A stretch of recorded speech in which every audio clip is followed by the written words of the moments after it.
There's a couple of things wrong with the concept of American exceptionalism. One is the facts.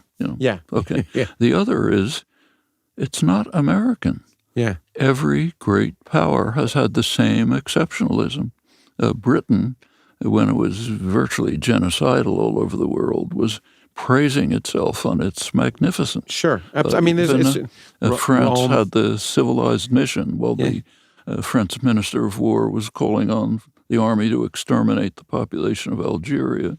If we had records from Attila the Hun, he would probably be just overwhelmed with good.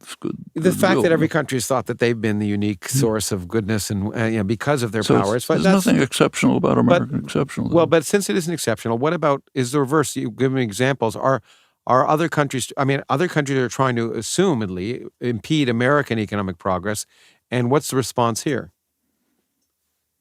How can they impede American economic? Well, I guess I mean, let me give you. I'm not an economist. My ignorance is going to show here, but I'm assuming you for should example, know better than to accept specialist judgments. Yeah, I know exactly. But I mean, to some extent, China can impede American progress by being able to produce the same goods and services much more cheaply. But who's producing them in China? U.S. corporations who want to work in China.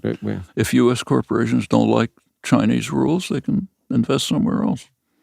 I mean, by the way, there was an article in today's New York Times that said exactly that, right? The response to some of the pressure from Trump, one might say I don't know if you saw this article, but it was basically saying there's some impact to what's going on, and some companies are stopping having made things in China, but what they're doing is not bringing back the United States. They're just finding another place to do it. Yeah. Which is But the idea that it's unfair for China to impose technology transfer restrictions or partial ownership restrictions on, say, Boeing, it's not a question of national policy. If Boeing doesn't like that, nobody's forcing them to invest there. Yeah. Okay.